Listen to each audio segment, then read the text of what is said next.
This amateur footage, shot just hours before takeoff, shows the aircraft that embarked on flight BD-092, a flight which was to end in disaster. The aircraft, a British Midland Boeing 737-400, was completing the second part of a double shuttle flight between London Heathrow and the Northern Ireland city of Belfast. This was a regular scheduled flight, popular with weekend trippers, servicemen and civil servants. Carrying 118 passengers and 8 crew, it left Heathrow at 1952 hours, and shortly after began climbing towards 35,000 feet, its cruising altitude. But at 20:05 hours, as the aircraft approached 29,000 feet, the flight crew experienced moderate to severe vibration and noticed a burning smell accompanied by smoke. Several of the cabin crew heard a noise they described as a low repetitive thudding, and one described how the vibration they experienced had been severe enough to shake the walls of the forward galley. The first officer immediately informed London Air Traffic Control that they had an emergency situation, which looked like an engine fire, and told them of their intention to divert to East Midlands Airport. This message was relayed from Air Traffic Control via the police to the control centres of the fire and ambulance services. Fire Brigade. Yes, the police here. We've had a report of an aircraft believed to be a Boeing 737 with an engine on fire approaching East Midlands Airport. So that's a Boeing 737 with an engine on fire approaching East Midlands Airport? That's correct, yes. Yes, we're on our way, please. Yep. The Brigade Control Centre immediately mobilised the predetermined attendants for East Midlands Airport, which consisted of 7 fire engines. 2 additional special appliances were also mobilised due to water restrictions caused by maintenance at the airport. At the same time, police and ambulance control mobilised their predetermined attendants. At the airport itself, the Airport Fire Service had mobilised its appliances, which were now positioned at their holding points on the airfield, awaiting the incoming aircraft. At 2,000 feet, 4 nautical miles from touchdown, the pilot lowered the landing gear in preparation for an emergency landing. Shortly after this, eyewitnesses on the ground could see the plane was in difficulties. Fire Brigade. You're through to Kegworth 673711. Go ahead. Thank you. Fire Brigade. Hello, I'm a resident of Sutton Bonington. I'm Yeah. on the flight path into the airport. Yeah. There is an aeroplane just going in, backfiring with flames coming out of its rear. Yeah, we have had a call to this, madam, and we are in attendance at the airport. Right, it's just that I can see it from my kitchen window. It's horrible. Yeah, Thank yeah. Thanks for calling anyway, madam. Thank you. At the airport, emergency crews could see ignited debris falling from the aircraft. They realized the plane was to crash imminently and proceeded to the scene.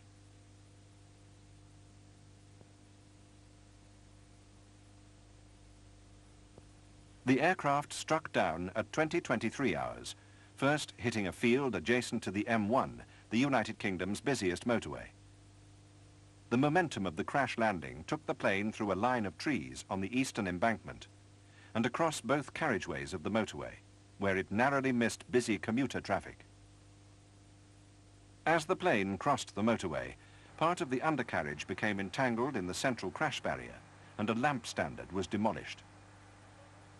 From there, the plane continued on into the western embankment, where it broke into 3 pieces. Fire Brigade, what? There's been an accident at the airport. There's a plane come down. Yes. On the motorway, or it's on a field just the other side of the motorway. This is East Midlands Airport, madam. It is, Yeah, we've had a call to it. I'm on... Fire Brigade. Hello, fire. Yes, apparently it's come down Yes. just short of the runway. Oh, it's On the motorway, apparently. It's on the motorway? Yeah. Right, okay. All right, cheers. Yeah. Within minutes, the emergency services arrived at the scene. This was the sight that greeted them.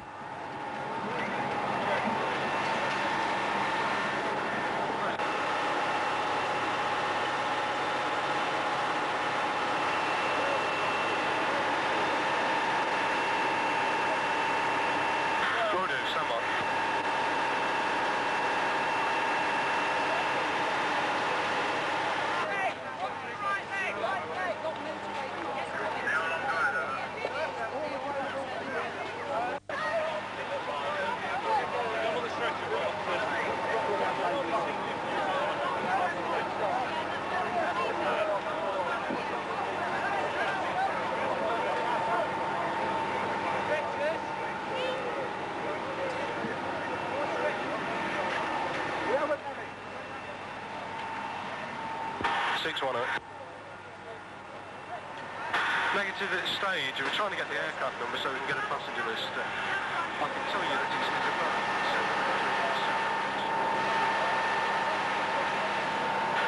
looks British Midland Airways. Flight is Golf.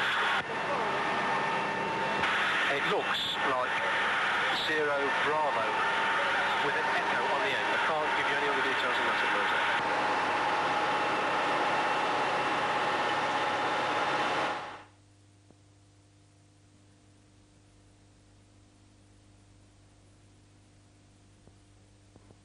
Soon after the aircraft crashed, the port engine ignited and trees and bushes in the immediate vicinity caught fire. The priority of the first appliances to arrive at the scene was to rapidly extinguish the fire, as aviation fuel from broken fuel tanks was in imminent danger of igniting. Firefighters prevented a greater catastrophe by applying foam from a crash tender which arrived on the southbound carriageway of the M1. Foam was applied first to the port engine, and then in a sweeping motion across the wings and fuselage. Additional foam lines were applied from fire appliances positioned above the wreckage on the A453 dual carriageway. Extra fire engines and ambulances arrived within minutes.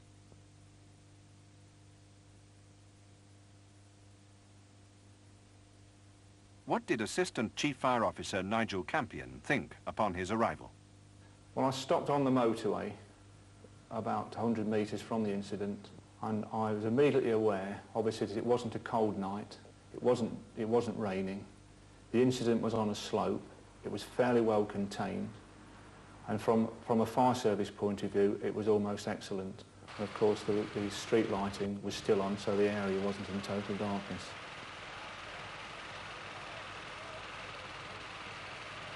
What was Deputy Chief Ambulance Officer Walter Richardson's first task on arrival?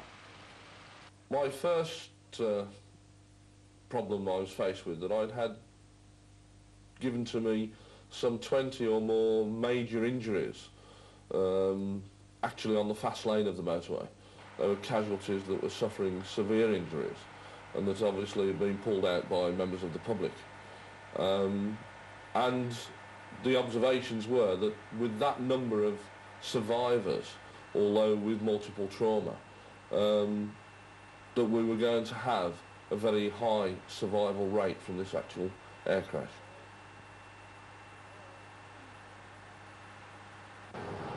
Outside the aircraft, human chains were organised to move survivors down from the wreckage to the ambulances waiting on the hard shoulder. It was established fairly quickly with myself and a fire officer that we were looking at some 120 passengers on board the aircraft with a very high rate of survival. From that, within 30 seconds of receiving that information and clarifying that, I then informed control via my own car radio and requested 30 ambulances to attend the scene. Initially, the interior of the aircraft was dark and quiet. But as soon as passengers realized the emergency services had arrived, they screamed for help.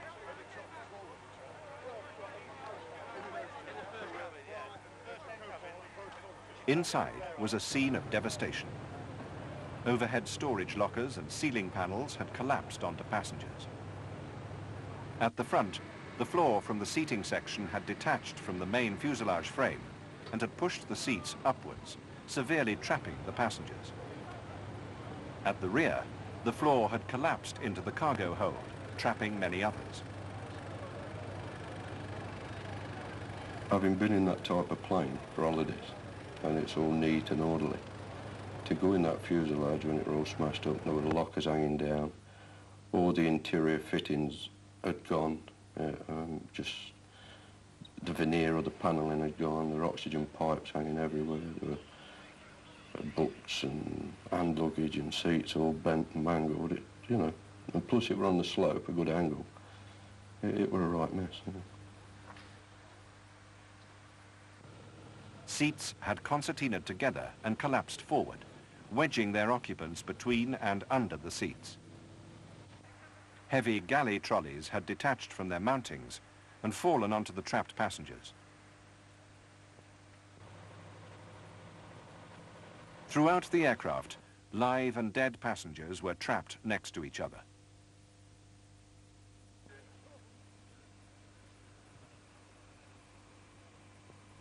The flying squads and doctors treated passengers inside the aircraft who were trapped in the wreckage.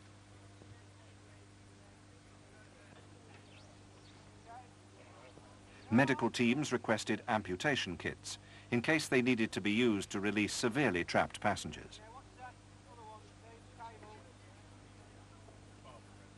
He seems to think it's due to the cast pushing down his chest. Yeah. He's got a bleeding nose, his colour looks reasonable, and he's got full feeling and function from the waist up, but nothing from the waist down. Okay, so you're quite happy with him, are you? Well, so far. How long are you going to get beat getting him out? Any idea? How long are we going to be, do you think? Getting him out?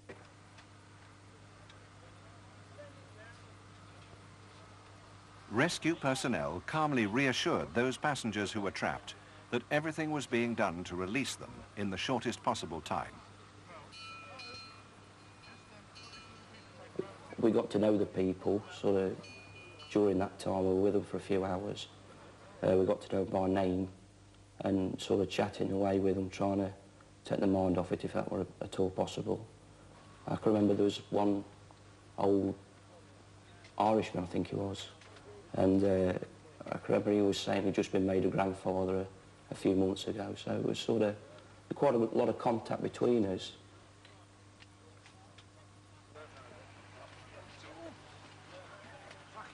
To create more room in the fuselage, additional seating, baggage and debris were removed and passed from the aircraft.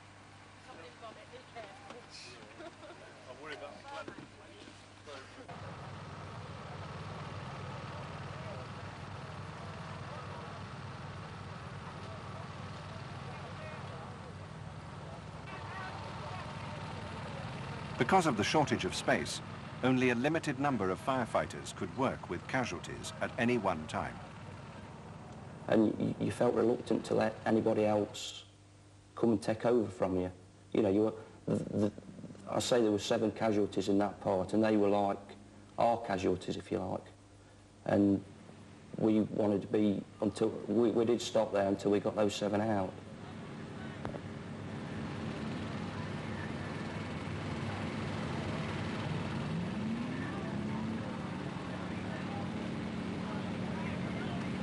Outside the wreckage, an incident control unit was set up by each of the emergency services for communication.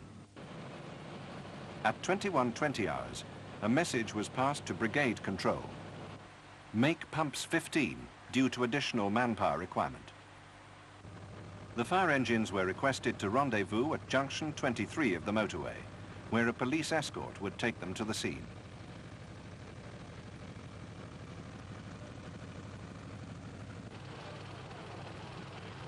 Steps were dug into the motorway embankment to aid rescuers walking up and down the slippery slope. Ropes were tied to trees adjacent to the steps for hand-holding.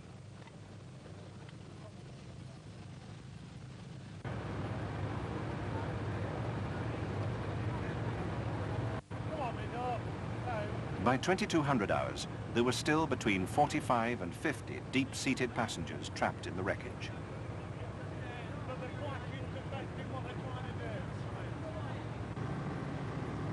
One hour later, the chief fire officer sent a message to brigade control. 10 known casualties still trapped in plane. Cutting and rescue equipment in use. Doctors working in conjunction with rescue teams.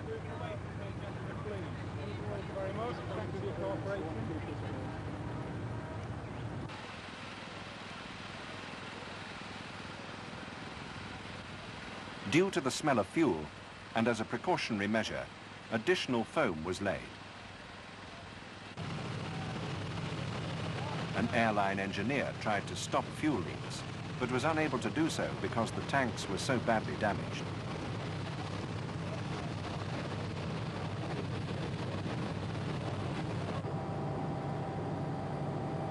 Some rescuers complained of a continuing strong smell of fuel, but a doctor informed them that this smell was actually caused by spilt body contents.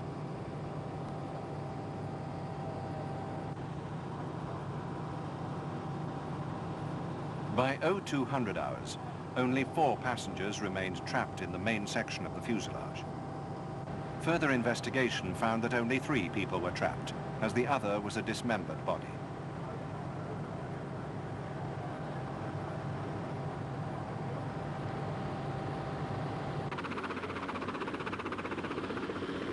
By this time, 3 RAF Sea King helicopters had joined in the rescue operation and were rapidly moving the seriously injured to one of the 3 hospitals receiving casualties.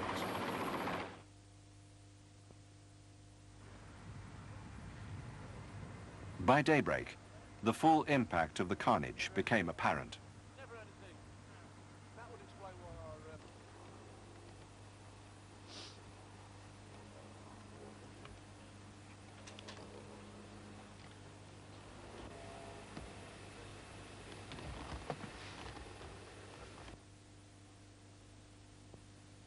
Rescuers were asked about the difficulties they faced on the night and how they overcame them. This type of incident gives us unusual problems in as much as the amount of telephone traffic that we get starts right at the beginning. The moment it hits the news, then you immediately become bogged down in telephone calls coming in. So one of your first problems is to bring in sufficient officers to split the calls into those that are necessary from the control room point of view and those that are other calls that can be dealt with for the media or whatever. For example, within the first hour, the news had spread around the world and we were receiving calls from as far as Australia. It's necessary to secure the vehicle, so if you're rescuing, it doesn't move, be it a car or a motor coach on an embankment. Same with the aircraft, it was necessary to secure the wreckage. The main danger was the tailplane, which could have been moved if the wind had arisen much more. So we securely battened that down with lines and ground anchors. There were some initial difficulties where civilian people who'd gone to carry out rescues inside the aircraft were sort of emotionally committed to the people that they were trying to get out, and as such, perhaps you might say, provided a certain amount of encumbrance to us. There was fuel still spilling from the plane, so in liaison with the airport fire service, additional foam blankets were laid. With some of our equipment ran off generators, and we had to move our generators away so that they were not in the lines of the running fuel down the embankment. Yes, there was always a chance that there could have been a fire or some sort of explosion within the wreckage. So one of the things we had to do is to plan an evacuation of the area of the rescue workers. And to do this, it was necessary to talk to all the rescue teams, very carefully of course. If they were carrying out a rescue, the person probably conscious, wouldn't want them to hear that if they heard the evacuation whistle they were just to run away and leave them. It wouldn't quite be like that. It would have been given as a last resort if there was a fire spreading, and it would involve the lives of the rescuers. It would have been foolish to expose them to danger. Although I must add that every precaution, of course, was taken to ensure that such a fire wouldn't happen, but it is still necessary to plan for something like that, and this was carried out. The main lessons, one is identification of control units. It's general practice in the emergency services to shut off all blue lights other than the one on the control unit. On this type of incident with the movement of ambulances and fire services to and from, that plainly didn't work. It was a sea of blue lights. So now control will be a red and white light on a large mast on top of the control unit. Secondly, identification of officers is difficult when you put surcoats on, you cover rank markings up. So we're now going to use a rank marking on the breast pocket of the yellow reflective coats. Right at the beginning, it is important to recognise that you've got this size of incident developing and get sufficient staff in to start dealing with the incident that you've got. And at the other extreme end of the incident is that you must ensure that crews have time, after leaving the incident, to unwind before you release them from being on duty. And they need that time to unwind from the incident before being relieved. We all drill to the same book and use basically the same equipment, but there are minor differences. And we've had meetings with the neighbouring authorities to ensure that either the kit is directly compatible or we carry adapters on the respective emergency tenders to enable the equipment to be used quite quickly with the other brigade's equipment. Nobody expects the fire service to wait to clearly identify everything on site before we start to rescue people. But clearly, in this age, if we can get a video onto scene very quickly to film what's happening, how the rescues are carried out and what equipment is moved, it's bound to help in subsequent inquiries. And this is something that we will plan for in the future. So what advice would emergency crews offer to colleagues in other areas about dealing with such an incident? My advice would be, firstly, that your training's going to carry you through if your training is correct. But secondly, it's vital to hang on in your own mind to your short list of priorities and keep going back to them. No matter how many people come firing requests at you or queries, or no matter whatever you see happening, you've got to maintain that ability to go back in your own mind frequently to your list of priorities and are you achieving your objectives, and if you aren't, you've got to do something about it to ensure that you are.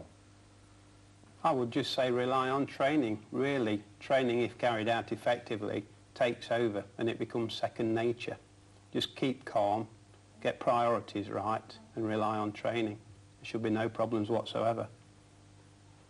On Friday the 13th of January, the aircraft was removed from the scene for detailed investigation at the Department of Transport's Air Accidents Investigations Branch, Farnborough. The motorway was reopened to traffic shortly afterwards.